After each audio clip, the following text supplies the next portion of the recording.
Hi friends, ఈ రోజు మన స్టూడియోలో డాక్టర్ బిఆర్ అంబేద్కర్ గారు ఉన్నారు. మనం అంబేద్కర్ గారితో మాట్లాడదాం. Hello sir. అంబేద్కర్ గారు భారతదేశంలో చాలా మందికి ఒక డౌట్ ఉంది. అది ఏంటంటే రాజ్యాంగం రాసింది మీరు ఒక్కరేనా, ఇంకా చాలా మంది ఉన్నారా అని. సరే, దీనికి సరైన సమాధానం చెప్తాను. మీరు ఒక సినిమాకి వెళ్లారు, సినిమాలో ఎంతమంది పనిచేస్తారు, ఎంతమంది పనిచేసిన ఆ సినిమా డైరెక్టర్ ఎవరు అని అడుగుతారు.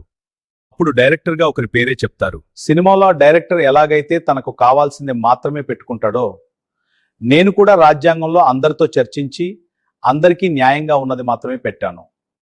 ఈ విధంగానే నన్ను రాజ్యాంగ నిర్మాత అంటారు. మన రాజ్యాంగంలో ఉన్న అనేక అంశాలను పార్లమెంటులో నేనిచ్చిన ప్రసంగాల వల్లనే ఉంచారు.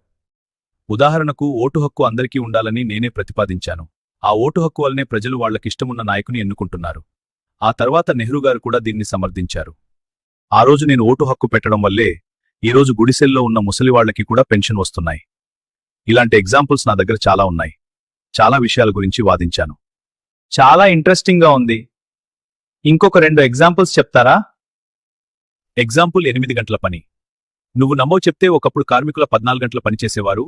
వైస్రాయ్ కౌన్సిల్లో నేను కార్మిక మంత్రిగా ఉన్నప్పుడు పని గంటలను 8 గంటలుగా మార్చాను.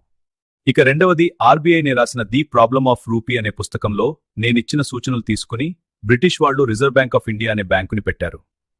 చాలా ఇంకా చెప్పాలా?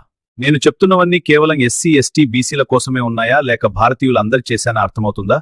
నేను అందరి కోసం చేశాను. కానీ నాకు మాత్రం కులం ముద్ర వేసి అన్యాయం చేశారు.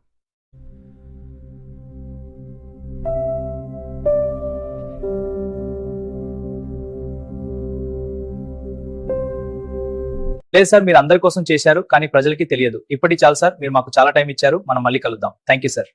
సో ఫ్రెండ్స్, చూశారు కదా, అంబేద్కర్ గారి గొప్పతనం. మీకు డౌట్ ఉంటే గూగుల్లో వెళ్ళి చూడండి. ఇన్ఫర్మేషన్ కరెక్ట్ అయితే అంబేద్కర్ గురించి పాజిటివ్ గా చెప్పండి.